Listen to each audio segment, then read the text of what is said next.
Hi friends, నా పేరు Surendra. Welcome back to my channel. Happy weekend. Saturday start అయింది కదా. ఎస్, ఈ పర్టిక్యులర్ వీడియోలో చాలా తక్కువ అంచనాల మధ్య సెలబ్రిటీస్ వస్తున్నారు. చాలా లో ఎక్స్‌పెక్టేషన్స్ మధ్య. ఈ లో ఎక్స్‌పెక్టేషన్స్ మధ్య వచ్చే సెలబ్రిటీస్‌లో మెరిసే ఆ సెలబ్రిటీస్ ఎవరై ఉండొచ్చు. అంటే ఫస్ట్ గ్లాన్స్ అనేది ఒకటి ఉంటది కదా. వాళ్ళ ఆట చూడకుండానే బయట వాళ్ళ మాట తీరు చూసినప్పుడు ఓకే, వీళ్ళు ఇలా పెర్ఫార్మ్ చేయొచ్చు అన్న సెన్స్‌లో నుంచి చేస్తున్న వీడియో. లోపలికెళ్ళాక ఎలాగో మారిద్ది. మారినట్టే మాట్లాడుకుందాం. లెక్కకు మించి కామనర్స్ వస్తున్నారు. 6 అనుకున్నాం కదా! 6కి మించి కామనర్స్ వస్తున్నారనేది ఒక అప్డేటు. ప్రస్తుతం 'నాగ్ సార్' ఆల్రెడీ ఎంటర్ అయిపోయాడు. మంచి 'సైమన్' వైబ్స్ వస్తున్నాయి. 'కూలీ' సాంగ్స్ ప్లస్ అవేశారంట. ఎంట్రీ అదిరిపోయిందంట. సెలబ్రిటీస్ మొత్తాన్ని పిలిచాక కామనర్స్‌ని ఒక్కొక్కరిని పిలుస్తారు. అప్పటికి అప్డేట్స్ వస్తాయి యాక్చువల్‌గా. 6గురికి మించి అయితే తీసుకుంటున్నారు అనేది అప్డేటు. ఇక్కడ సీజన్ 9 హిట్టా ఆర్ ఫట్టా? అసలు ఇది కూడా మాట్లాడదాం. ఈ వీడియోలో ఒక డిఫరెంట్ ఫార్ములాని వీళ్ళు పుణికి పుచ్చుకున్నారు. దీంట్లో భిన్నవాదాలున్నాయి. 2 సైడ్సు నేను మీ ముందుంచే ప్రయత్నం చేస్తాను. మీకేమనిపించిందో కమెంట్ చేయండి. దానికంటే ముందు ఓకే, ఒక లైక్ కొట్టి స్టార్ట్ చేయండి. మీ లైకే నా వీడియోని ముందుకు తీసుకెళ్ళగలదు. యెస్, అసలు సీజన్ 9 ఫార్ములా అని కొత్తగా ఉంది. సీజన్ 9 ఫార్ములా హిట్టా ఫట్టా అంటే అగ్ని పరీక్ష అనేది కొత్త కాన్సెప్టు. బిగ్ బాస్‌కి ముందే బిగ్ బాస్ వైబ్స్‌ని తయారు చేసి కామనర్స్ ద్వారా ఆ వైబ్స్‌ని తయారు చేసి ఉన్న కామనర్స్‌లో చాలామందిని మా మెయిన్ బిగ్ బాస్‌లోకి పంపించి వాళ్ళతోటి సెలబ్రిటీస్‌ని కొంతమందిని తీసుకొని షోని నడిపే ఫార్మాట్ ఇది. అయితే దీంట్లో ఉన్న ఛాలెంజెస్ మాట్లాడుకుందాం ఫస్ట్. ఆల్రెడీ కామనర్స్ ఒకరిద్దరంటేనే భయపడతారు. ఇంతమంది అనేసరికి సెలబ్రిటీస్ ఈసారి సెలబ్రిటీస్ సంవత్సరం రోజులు వడపోసి, జల్లెడబోసి మొత్తం అసలు అబ్బో! రకరకాల ప్రయత్నాలు చేసినా గాని కంటెస్టెంట్స్ వీళ్ళేనా అన్న కామెంట్స్ వస్తున్నాయి. దానికి రీజన్ ఏందంటే సెలబ్రిటీస్ దొరకక గాదు. సెలబ్రిటీస్ దొరికినోళ్ళు కూడా భయపడుతున్నారు. ఈళ్ళకి ఇంత హైప్ ఇచ్చాక ఆల్రెడీ ఒక ఓట్ బ్యాంక్ కామనర్స్‌లో ఉన్నాక అసలు మన పరిస్థితి ఏంది అని భయపడి చాలామంది సైన్ చేయటం లేదు. ఎందుకు ఇప్పుడు బాగున్న జీవితాన్ని అడగబోయి ఈళ్ళు ఈ ఎడిటింగ్ మ్యాజిక్‌లు, ఎడిటింగ్ జిమ్మిక్కుల మధ్య మనల్ని ఏదో తప్పులు చేసినట్టు చూపిచ్చి బయటకొచ్చామనుకో ఏంది అన్నట్టు కూడా ఆలోచించే కంటెస్టెంట్స్ ఉన్నారు. భయపడుతున్నారు. అది రీజన్. అయితే హిట్టా పట్టా అని ఎందుకన్నానంటే ఇది ఒక రకంగా కత్తిమీద సామే బీబీ మేకర్స్‌కి. ఎందుకంటే ఈ పర్టిక్యులర్ సీజన్‌లో అగ్ని పరీక్ష నుంచి ఒక 6కి మించి లెక్కకు మించి పంపిస్తారంటున్నారు. ఎందుకంటే నిజంగా అది పబ్లిక్ డిమాండ్ గూడా. ఎందుకంటే ఈళ్ళు చాలా బాగా ఆడారు గదా. వస్తున్న సెలబ్రిటీ కంటెస్టెంట్స్ లిస్ట్ చూస్తే అంత బాగాలేదు. వీళ్ళ నుంచే ఎక్కువ మందికెళ్ళాలనేది అభిమతం. అలా పంపినప్పుడు ఓకే, ఛాలెంజ్ ఏంటంటే ఇంకా ఇప్పుడు ఈ కామనర్స్‌ని హైపిచ్చుకుంటా ఎళ్ళిపోయాడనుకో, ఏది షోలో గూడా సెలబ్రిటీస్ కంటే ఎక్కువ. ఎంత లేదనుకున్నా, ఎంత వాళ్ళ గేమ్ మ్యాటర్ అయినా, ఎంత వాళ్ళ గేమ్ ఇదైనా, ఒకే ఒక్క సీను బిగ్ బాస్ కంటెస్టెంట్ తలరాతలు మారుస్తాయి.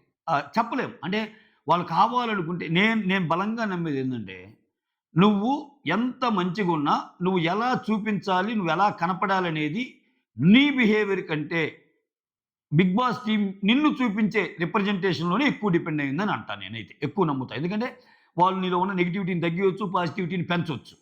సింపుల్ అబ్బా! లాస్ట్ సీజన్‌లో ఆయన పేరేం పేరు? హ్మ్. మెహబూబ్. మెహబూబ్ అంతకుముందు గేమ్స్ అబ్బా! భలే ఆడాడు. అది ఇది ఫిజికల్‌గా బాగా రాణిస్తున్నాడు, బాగున్నాడు. అది ఇది అనుకునే లోపే వచ్చి 1, 2 వారాలకే ఆయనేం చేశాడు? వన్ ఫైన్ డే ఆహ్, ఆయన పేరేం పేరు? వరంగల్ టాప్ ఆహ్, లాస్ట్ సీజన్‌లో ఉన్నాడు గదా. ఆ! సో సోహెల్ కాదురా. నబీల్‌తో కూర్చొని యాహ్! మన మా ఎట్లైనా మనకొక అడ్వాంటేజ్ ఉంటది మిగిలినోళ్ళతో పోల్చుకుంటే. మన కమ్యూనిటీ ఓట్లు మనకు పడతాయి. అది చాలా ప్లస్ అంటాడు.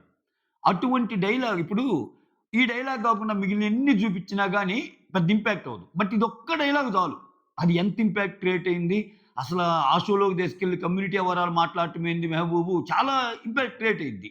తర్వాత దాని మీద డిస్కషన్స్ బయట ఇది అసల లోపల ఇలా జరుగుతుంది. దానివల్ల నబీలుకి గూడా ఆహ్, బ్యాడ్ వచ్చే సిట్యుయేషన్ అనమాట. ఆయన ఎంత బాగా ఆడినా అంటే నువ్వెంత బాగా ఆడినా నువ్వెవరితో ఉంటున్నావు, మిగిలినోళ్ళ కన్వర్జేషన్‌లో నీ పాత్ర ఉన్నా లేకపోయినా ఇప్పుడు ఆయన మాట చెబుతున్నాడు. ఆయన గట్టిగా ఖండించకుండా అని విన్నట్టున్నా గాని, యెస్, నువ్వు విన్నట్టున్నావంటే నువ్వు దాన్ని సపోర్ట్ చేసినట్టే కదా అన్నట్టొస్తాయి. అంటే ఇటువంటి చిన్న చిన్న ఎగ్జాంపుల్స్ నేను చెబుతుంది. చిన్న చిన్న ఎగ్జాంపుల్స్ నీ తలరాతను మార్చగలవు.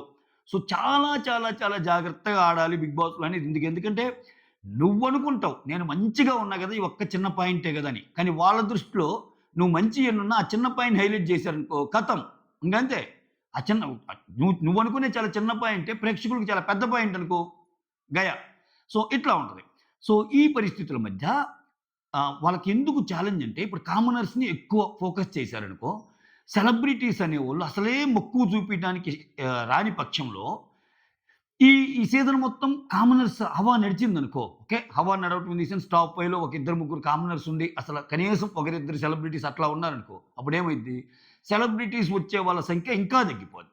ఇంకా తగ్గిపోద్ది నెక్స్ట్ ఇయర్ నుంచి. ఎందుకురా బాబు అన్నట్టు. అయితే ఇక్కడ కామనర్స్ వర్సెస్ సెలబ్రిటీస్‌లో సెలబ్రిటీస్ ఇంకా తగ్గిపోద్దని చెప్పా కదా! అటువంటప్పుడు ఎంత కాదనుకున్నా కొంతమందేందంటే 'బిగ్ బాస్' షో అంటే సెలబ్రిటీస్ జీవితాల్లో ఏం జరుగుతున్నాయో చూద్దాం అనుకునేవాళ్ళు ఎక్కువుంటారు. సో, అటువంటోళ్ళకి ఇది ఎనీ అదర్ నార్మల్ షో లాగుంది. ఈ కామనర్స్‌ని తెప్పియటం, ఇది చేయటము ఇయన్నీ మాకు ఇంట్రెస్ట్ లేదు.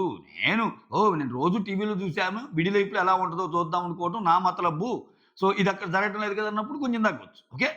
సో, ఇది వాళ్ళకి కొంచెం నెగెటివ్ అయ్యే ఛాన్స్ ఉంటది. అంటే షో మీద ఇంట్రెస్ట్ పోయే ఛాన్స్. ఒకవేళ అట్ట గాకుండా వీళ్ళు ఉన్న కామనర్స్‌ని ఇలా పంపినా ఓకే. ఉన్న కామనర్స్‌ని ఎలా పంపినా కొంచెం బ్యాలెన్స్‌డ్‌గా సిట్యుయేషన్స్ తయారు చేసి ఇంతవరకు కామనర్స్‌ని పొలోమని గుడ్‌గా చూపించినా అక్కడికెళ్ళాక కామనర్స్ స్క్రీన్ స్పేస్ తగ్గిచ్చి సెలబ్స్‌లో చాలా తక్కువ ఉంటారు గదా! వాళ్ళలో ధైర్యాన్ని నింపే ప్రయత్నం చేసి ఇది అందరి షో. మీరు ఆడే ఆటను బట్టే ఉంటది అన్నట్టు క్రియేట్ చేస్తే సరి సమానంగా ఇది ఉంటది. ఆ ఉత్సుకతలో ఎవరు ఈళ్ళకయ్యే ఫ్యాన్స్ ఈళ్ళకవుతారు. వాళ్ళకయ్యే ఫ్యాన్స్ వాళ్ళకవుతారు. షో రన్స్ మీద ఉంటది. ఒక బ్యాలెన్సింగ్ వేలో తీసుకెళ్తే. అట్లా అయితే షో హిట్ అవ్వచ్చు. ఇంకొకటేందంటే ఈ అగ్ని పరీక్ష లాంటి ఫార్ములాసే నెక్స్ట్ గూడా. ఇప్పుడు అగ్ని పరీక్షలో ఒక 7 మంది ఎళ్ళినా వాళ్ళలో కూడా సరైనోళ్ళే అవుతారు తప్పితే అందరవ్వరు అన్న ఒకదాన్ని డిరైవ్ చేయగలిగితే అప్పుడేంది సెలబ్రిటీస్, కామనర్స్ చాలా బ్యాలెన్స్‌గా అందుకే నేను చెబుతున్నా చాలా కత్తి మీద స్వామిది. చాలా బ్యాలెన్స్‌గా లాక్కొస్తా. అగ్ని పరీక్ష లాంటి ఈ దీన్ని ప్రతి సంవత్సరం నిర్వహిస్తారింక. ఎందుకంటే దాన్ని ఆకట్టుకుంటారు కదా! అగ్ని పరీక్షలో ఎళ్ళినోళ్ళు ఎళ్ళిన మొత్తం కాబట్టి ఒక ఇద్దరు, ముగ్గురు భలే ఉన్నారు. సో, మీరు సెలబ్రిటీస్‌ని తేండి. కానీ ఇట్లా కామనర్స్‌ని కూడా తీసుకోండి. తీసుకుంటే ఇది ఒక వెరైటీ కాంబినేషన్ లాగా ఉంటది అనుకున్నప్పుడు ప్రతి సంవత్సరం అగ్ని పరీక్ష లాంటిది వచ్చేస్తదనమాట. అలా గాకుండా అది కొంచెం హిట్ అయ్యే ఛాన్సెస్. అలా గాకుండా ఓకే. అసలు మీరు 7 మందిని సెలెక్ట్ చేశారు గానీ, ఈళ్ళు లోపలికెళ్ళాక వీళ్ళ వీళ్ళ వ్యవహార శైలి గాని, వీళ్ళ ఇది గాని అసలు ఇప్పుడు దాకా మేము చూసిందొకటి, లోపలికెళ్ళిందొకటి అన్నట్టు అనిపించిందనుకో షో ఎత్తిపోద్ది. అంటే అసలు ఆ షో ఎత్తిపోద్ది in the sense celebrities hype అవుతారు. నెక్స్ట్ సీజన్ నుంచి అసలు అగ్ని పరీక్ష లాంటి కాన్సెప్టే ఉండదు. ఈ సంవత్సరం కామనర్స్ చాలా బాగా పెర్ఫార్మ్ చేసి సాలిడ్‌గా వాళ్ళతో ఈక్వల్‌గా చేసినప్పుడు మాత్రమే నెక్స్ట్ అగ్ని పరీక్ష లాంటి షోలొస్తాయి. లేకపోతే అగ్ని పరీక్ష లాంటి షో ఉండదింక. ఎందుకంటే అది ఫెయిల్యూర్ దీని కింద కన్సిడర్ చేసినప్పుడు లెసన్స్ లెర్న్డ్ ఏంటని తెలుసుకుంటారంటే వాళ్ళు అగ్ని పరీక్ష లాంటివి వద్దు. రెగ్యులర్‌గా పెట్టేది పెడదాం అన్నట్టు ఉంటారు. అందుకే ఇది కత్తి మీద సామని ఎందుకన్నా అంటే అగ్ని పరీక్ష హిట్ అవ్వాలి. అట్ ద సేమ్ టైమ్ సెలబ్రిటీస్‌కి స్పేస్ ఇవ్వాలి. ఈళ్ళిద్దరిని ఒక బ్యాలెన్సింగ్ వేలో ఎళ్ళాలి. ఇంత రసవత్తరంగా చేస్తే షోని హిట్ అయ్యే ఛాన్సెస్ ఎక్కువుంటాయనమాట. ఎందుకంటే మనకి కనిపించనియి చాలా ఉన్నాయి. నేను కొన్ని ఎగ్జాంపుల్ చెప్తా చూడండి. ఇప్పుడు కొంతమంది ఏమంటున్నారు 'శ్రీజ' అనే అమ్మాయి ఒక ఎపిసోడ్‌లో చెత్త ఎపిసోడ్‌లో విపరీతంగా బిహేవ్ చేసిందంట. అసలు చాలా, చాలా ఫుటేజ్ తగ్గిచ్చారంట. సో, కానీ నెక్స్ట్ డే ఓ రోజు అలా బిహేవ్ చేయకూడదని చెప్పారు. ఓకే. ఆ అమ్మాయి ఉన్న తెలివితేటలు, ఆ అమ్మాయి ఆర్గ్యుమెంట్ స్కిల్స్ సూపర్. కాబట్టి ఓకే. బట్ రియల్ బిగ్ బాస్‌లో ఇటువంటి సీన్స్ 4, 5 జరిగితే ఇప్పుడు ఈ మాస్ మ్యాన్ హరీష్ అనే అతన్ని బ్యాక్ బిచ్చింగ్ చేస్తాడని ఒక అమ్మాయి అనింది. అది అబద్ధమని మనం అనుకున్నాం. కానీ ఒకవేళ అది నిజమైతే? అలానే ఇక్కడ ప్రసన్న అనే అతను "నువ్వు నాకిచ్చావు గానీ మనస్ఫూర్తిగా ఇవ్వలేదు. నీ ఉద్దేశ్యం వేరే" నాగప్రశాంత్ అని అంటాడు. మనమేంది నాగప్రశాంత్ మనం ఒక యాంగిలే చూసాం. వాళ్ళు చూపించే యాంగిలే. నాగప్రశాంత్ నిజంగా ఫీల్ అవ్వటంలో అర్థం ఉంది. ఆయనకి ఛాన్స్ ఇస్తే ఆయన అనటమేంది అని అనుకున్నాం. వాళ్ళిద్దరూ ఒక రూము. సో, నాగప్రశాంత్ ఏమన్నా నిజంగానే హర్ట్ అయ్యే డైలాగులేసాడా? వాళ్ళ రూమ్‌లో ఉన్నప్పుడు? "నేను అందరిని కాదని నీకిస్తే నువ్వేందో ఎట్ట చేసావు? అసలు నేను నీకివ్వకుండా ఉండాల్సింది. లేకపోతే నీకు ఛాన్స్ ఇస్తే నువ్వేంది?" అంటే ఏదో ఒకటి ఆయనకి తగిలితేనే కదా! కాయిన్‌కి 2 వైపులా ఆలోచిస్తే ప్రసన్నకేదన్నా నాగా అన్న మాట తగిలి అలా అన్నాడా? బాధపడి అలా అన్నాడా? నిజంగా అటువంటి అంటే షోలోకొచ్చేసరికి ఇలా ఉన్నాడు నాగా, బయటకొచ్చేసరికి అలా ఉన్నాడా? అనేది మనకు తెలీదు. షో చూసినంత వరకే గదా! ఇటువంటి విషయాలు బిగ్ బాస్ షోలో ఎక్కువ తెలుసుకోవడానికి అవకాశం ఉంటది. ఎందుకంటే వాళ్ళు అనుక్షణం మాట్లాడుకుంటారు. లైవ్ ఫుటేజ్ చాలా ఉంటది. ఒక్కోసారి కట్ చేయలేని లైవ్ ఫుటేజ్ కూడా ఉంటది. ఎందుకంటే ఆహ్, 1 అవర్, 2 అవర్స్ షో అనుకో ఎడిట్ జేస్తారు. ఇక్కడేందంటే కంటిన్యూయస్ లైవ్ గదా! ఎంత డిఫర్డ్ లైవ్ అయినా సరే ఒక్కోసారి మర్చిపోయి చిన్న చిన్నవి కూడా వదిలేస్తారు. ఆ చిన్న చిన్నయే పెద్దయి అవుతాయన్నమాట. ఓకే. ఇట్లా చెప్పలేం. అట్లా ప్రియా కొన్ని తప్పులు చేసుండొచ్చు. అంటే ఇప్పుడు నేను నా నా మీనింగ్ ఏందంటే, ఇప్పుడు మనం ఎవరైతే తోపులనుకుంటున్నామో, ఓకే. ఇప్పుడు 'శ్రీజ' గాని, 'మాస్క్‌మెన్' గాని, ఈ 'మనీష్' గాని, 'మనీష్' కొన్ని తప్పులు చేసుండొచ్చు. లేకపోతే 'ప్రియా' కొన్ని తప్పులు చేసుండొచ్చు. వీళ్ళందరూ బ్యాక్ సైడ్ ఏదైనా తప్పులు చేసినా అవి దొరకకుండా ఉండొచ్చు. అవన్నీ వాళ్ళ వ్యవహార శైలిని తెలియచేసే ఇదై ఉండొచ్చు. More of. అటువంటి 'బిగ్ బాస్' లోపలికెళ్ళాక ఎలా ఉంటదో మనకు తెలీదు. అటువంటివి గాని 'బిగ్ బాస్' తీసాడనుకో వెనక్కి చెప్పలేం. సో, నువ్వు కంపేర్ చేయటానికి వీలు లేని ఒక ఇదనమాట. ఓకే. సో, అదొకటి. ఇక్కడ ఇంకోటేందంటే కామనర్స్ లెక్కకి మేము చెప్పుకున్నాం. ఎందుకంటే అది జనాల్లో ఉంది. బాగా ఆడుతున్నారు గదా! తీసుకోండని. ఇంకొకటి ఇంత లో సెలబ్రిటీ, ఇంత లో అంచనాల మీద యాక్చువల్‌గా మాట్లాడితే చాలా తక్కువ అంచనాల మధ్య సెలబ్రిటీస్ వస్తున్నారు ఈసారి. అన్ని సీజన్‌ల కంటే ఈ సీజన్‌లో ఎక్స్‌పెక్టేషన్స్ చాలా తక్కువున్నాయి వాళ్ళ మీద. ఎక్స్‌పెక్టేషన్స్ తక్కువున్నప్పుడే రాణించడానికి స్కోప్ ఉంటది. ఇది ఎక్కడైనా సరే మనకొక నెగెటివ్ పాయింట్ ఉందంటే దానికి వెనకాలే పాజిటివ్ పాయింట్ కూడా ఉంటది. దాన్ని అలా తీర్చిదిద్దుకోవచ్చు. ఇప్పుడు అస్సలు పూర్తిగా అంచనాలు పెట్టుకొని బరిలోకి దిగితే ప్రతి బాలు 6 కొట్టాలన్నట్టు చూస్తాడు. అసలు అంచనాలు లేకుండా వస్తే ఈ డకౌట్ అయిపోతార్రా అన్నోడు కూడా ఈ సింగిల్ రన్స్ తీసినా గాని మ్యాటరే. అబ్బా! ఏం ఆడుతున్నార్రా! సూపర్ రా! అన్నట్టు అంటారన్నమాట. అలా అలా తక్కువ అంచనాల మధ్య వస్తున్న సెలబ్స్‌లో కొంచెం మెరిసే స్టార్స్ ఎవరు అన్నట్టు అనుకుంటే బయట వాళ్ళ వ్యవహార శైలిని చూసినప్పుడు నాకు జస్ట్ జెంట్స్‌లో చూసుకుంటే ఇమ్మాన్యుల్ మనం 'జబర్దస్త్' పరంగా చూసాం గానీ విడిగా ఎట్టుంటాడో తెలీదు. మరి ఎంత ఇంపాక్ట్ అంటే ఆర్గ్యుమెంటల్ స్కిల్స్ గాని, అక్కడ జోక్స్ వేరు. 'జబర్దస్త్‌లో' జోక్స్ వేరు, నవ్వించటం వేరు, అయి వేరు. ఇక్కడ రియాలిటీ గేమ్ షో. ఇక్కడికొచ్చేసరికి నువ్వెలా ఒక మాటని ఎలా తీసుకుంటున్నావు? వీళ్ళకి తీసుకోవడం అయితే అలవాటుంటది. 'జబర్దస్త్' షోలో చేసిన వాళ్ళకి ఒక అడ్వాంటేజ్ అంటే వాళ్ళు ఎటువంటి జోకులేసినా తీసుకుంటారు. కొంచెం తీసుకుంటారు. ఎందుకంటే వాళ్ళకది అలవాటైన ఇది. కాపోతే ఏ మాత్రం తీసుకోగలరు. ఇతను తీసుకున్నట్టే ఇతను కూడా ఏసాడనుకో వీళ్ళకేంది జోకులు తీసుకోగలరు, జోకులేయగలరు. జోకులేసినప్పుడు అందరూ అలా తీసుకోలేరుగా. ఆ ఎదుటోడు కొంచెం వాడు జోకులేయనోడు, జోకులు తీసుకోలేనోడనుకో గొడవలవుతాయి. సో, వీటన్నిటి మధ్య ఎలా నెట్టుకు రాగలడు అనేది నాకింకా కొంచెం డౌటుందనమాట. సో, చూడాలి ముందుకెళ్ళాక. అట్లానే 'భరణి శంకర్' ఇతను చాలా సీరియల్స్‌లో విలను అన్నీ బానే ఉన్నాయి. కాపోతే చాలా లోకం చూసొచ్చినోడే. ఇతను ఏ విధంగా ఇది జేస్తాడు. సో, మనం చూసాం గదా! ఆహ్, 'చలాకీ చంటేనా' వచ్చింది లోపలికి మొన్న. ఒక సీజన్‌లో 'జబర్దస్త్' నుంచి వస్తాడు చూడు. 'చలాకీ చంటే' గదా! వచ్చి కొన్ని విషయాల్లో సరిగ్గా పెర్ఫార్మ్ చేయలేక ఎళ్ళిపోతాడు. సో, ఇక్కడ కంపేర్ చేస్తున్నాను గాదు గానీ, ఈళ్ళు ఎంత జూసినా ఏమాత్రం గట్టిగా పోటీ ఇవ్వగలరు అనేది గూడా అంటే ప్రస్తుతానికైతే తన గురించి మనకు తెలీదు గాబట్టి పెద్దగా కమెంట్ చేయలేం. 'భరణి శంకర్' గురించి. ఎందుకంటే నేను ఎక్కువ ఇంటర్‌వ్యూస్ గాని ఏం చూడల. సో, చూస్తే మనం కమెంట్ చేయగలం. చూద్దాం. అట్లానే వస్తున్న మూడో కంటెస్టెంట్ 'సుమన్ శెట్టి'. 'సుమన్ శెట్టి' పెద్దగా రానిచ్చి అంటే ఆయన చూసాను నేను కొన్ని ఇంటర్‌వ్యూస్ చూసాను. ఆయన మాట్లాడే అప్రోచ్ చూసాను. సో, పెద్దగా ఏమి అంటే ఏదో వచ్చామా, ఎళ్ళామా, పని చూసుకున్నామా అన్నట్టుగాని 'బిగ్ బాస్' మెటీరియల్ కాదనిపిస్తుంది నాకు. ఓకే. కాకపోతే ఆయన తీసుకున్నారు. ఇట్లా జెంట్స్‌లో ఉన్న కంటెస్టెంట్స్‌లో వీళ్ళ ముగ్గురు గురించి ఇది. 'రాము రాథోడ్' గూడా ఆ పాట వల్లే గాని లోపలికొచ్చాక ఎలా ఉంటాడు, ఏంటి అనేది తెలీదు. ఓకేనా? మెరుస్తాడా లేదా అనేది డౌటే ఇప్పటికి. పెద్దగా చూడల మనమెవరం. కానీ లేడీస్‌లో మాత్రం ఉన్నారబ్బా! సెలబ్స్‌లో లేడీస్‌లో మాత్రం వచ్చే సెలబ్రిటీస్ లేడీస్‌లో మాత్రం దుమ్ము లేపేవాళ్ళు ఒకరిద్దరు ఉన్నారేమో అని నా డౌట్. ఓకే. ఇప్పుడు జెంట్స్ నలుగురు గురించి అయిపోయింది కదా! లేడీస్ గురించి మాట్లాడదాం. ఆశా షైని ఈమె గురించి పెద్దగా అంచనాలు లేవు. నిజంగా అంచనాలు లేవు. అసలు ఆమె ఎలా మాట్లాడిద్ది? నెక్స్ట్ ఏందంటే తెలుగు ఫార్మాట్‌లో జరిగే ఈ చమక్కులు గాని ఇవన్నీ ఆమెకు తెలుసా? తెలీదా? అనేది కూడా డౌటు. సో, లాంగ్వేజ్ ప్రాబ్లమ్ ఎంతవరకు అధిగమించగలదు? ఇయన్నీ పెద్దగా మెరుస్తదా అంటే డౌటే. నెక్స్ట్ సంజన.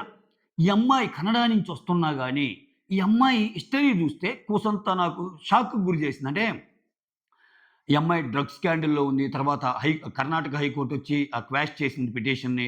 ఆ తర్వాతొచ్చేసరికి వాళ్ళ మరదలు అంటే వాళ్ళ చెల్లెలు. ఇప్పుడు 'ఆది పినిశెట్టి' ఉన్నాడు గదా! 'ఆది పినిశెట్టి' చేసుకుంది వాళ్ళ సిస్టర్‌నంట. కొంచెం ఆ బ్యాక్‌గ్రౌండ్ ఉంది. ఆ తర్వాత 'విరాట్ కోహ్లీతో' గూడా రూమర్స్ ఉన్నాయి ఈ అమ్మాయికి స్టార్టింగ్‌లో. అంటే ఆహ్, కన్ఫర్మేషన్ ఏమీ రాకపోయినా 'విరాట్ కోహ్లీ' డేట్ చేసిన అమ్మాయిల్లో ఈ అమ్మాయి పేరు గూడా వచ్చిందనమాట సంజన. అంటే అంత ఇంపాక్ట్‌ఫుల్ ఉన్న ఈ అమ్మాయి అన్నిటికి మించి ఆల్రెడీ ఒక సీజన్‌లో ఉంది. ఒక సీజన్‌లో ఉండొచ్చింది. కన్నడ బిగ్ బాస్ సీజన్‌లో చేసొచ్చింది. సో, ఈ అమ్మాయికి కొంచెం తెలుసు. ఆ ఫార్మాట్ తెలుసు. ఎవరెవరు ఎలా బిహేవ్ చేస్తారో తెలుసు. సో, దట్ టూ ఆల్రెడీ ఈమె హీరోయిన్‌గా చేసిందామె. కొంచెం మెప్పించగలిగితే ఈమెకు పర్సనల్‌గా నెగెటివ్ ఉంది. ఓకే. అంత అంత పెద్ద పాజిటివ్ ప్రొఫైల్ అయితే కాదు. ఇప్పుడు నేను చెప్పినయన్నీ చూస్తే ఇప్పుడు డ్రగ్స్ కేస్‌లో నేమ్ అయితే రావటం. తర్వాత క్వాష్ చేసిన. ఆ తర్వాత ఇట్లా రూమర్స్, డేటింగ్ రూమర్స్, ఆ తర్వాత ఇవన్నీ ఉన్నప్పుడు ఫస్ట్ చూసే విధానమే నెగెటివ్‌తో స్టార్ట్ అయ్యిద్ది. దానికి మించి కొంచెం మంచిగా కొంచెం కౌంటర్స్ ఇచ్చినా, కొంచెము సెల్ఫ్ రెస్పెక్ట్‌ని కాపాడుకుంటా బిహేవ్ చేసినా, ఆ అమ్మాయికి ఫ్యాన్ అయ్యే అవకాశాలుంటాయి. సో, ఈ అమ్మాయి కొంచెము ఎందుకో ఏమన్నా ఇంపాక్ట్ క్రియేట్ చేస్తదేమో, అంటే తక్కువ అంచనాల మధ్య వస్తున్నా గాని అన్నట్టు అనిపిస్తుంది. రీతూ చౌదరి తెలివైన అమ్మాయే. బబ్లీగా ఉంటది. ఈ షోలన్నిట్లో ఈ అమ్మాయికి గూడా కొన్ని వివాదాలున్నాయి పర్సనల్ లైఫ్‌లో. చూసాం ఆమె పెళ్లి మీద గాని, ఈటన్నిటి మీద. కానీ ఎంతవరకి షో ఫార్మాట్ అర్థం చేసుకొని ముందుకెళ్తది అన్నది క్వెషన్ మార్క్ అనమాట. సో, 'బిగ్ బాస్' టీమ్ వీళ్ళని బలవంతంగా తీసుకురావటం వేరు కొన్ని పొజిషన్స్ దాకా. కానీ వీళ్ళ ఆట తీరు కూడా నచ్చాలిగా. సో, ఆ ఆట తీరులో ఈ వచ్చే కామనర్స్‌లో పాయింట్స్ అన్నీ అయితే వీళ్ళందరికంటే రీతు చౌదరికున్న అడ్వాంటేజ్ ఏందంటే రెగ్యులర్ అప్డేట్స్ గాని, రెగ్యులర్ అగ్ని పరీక్ష అప్డేట్స్‌తో సహా ఈ అమ్మాయికి తెలుస్తుంటాయి. తెలుసుకుంటది గూడా. అమ్మాయి ఎళ్తుందంటే ఓహ్! ఈళ్ళిట్టున్నారు అంటే పర్సన్‌ని బట్టి ఒక గేమ్ ప్లేని గాని రచించుకుంటే ఈ అమ్మాయి గూడా షైన్ అయ్యే అవకాశాలు ఎక్కువ రీతు చౌదరి. తర్వాత సృష్టి వర్మ అయ్యా! ఈమె మాత్రం చుక్కలు చూపిస్తది. నాకనిపిస్తుంది గదా! ఎందుకంటే నేను ఒక గంటన్నర ఇంటర్వ్యూ చూసా ఈమెది. అంటే ఒకే ఇంటర్వ్యూ. తర్వాత చిన్న చిన్న క్లిప్స్ చూసాను. ఈమెలో ఎంత బాగా డిఫెండింగ్ స్కిల్స్ ఉంటాయంటే దట్ టూ ఈమె ఎదుర్కొన్న కేసు మామూలు కేసు గాదు. Johnny master case. సో, అంత పెద్ద కేసుని డిఫెండ్ చేసేటప్పుడే అసలు చాలా అంటే వాట్ టు సే ఎక్కడే గాని ఈమె చెప్పే మాటలో నిజం ఉందేమో!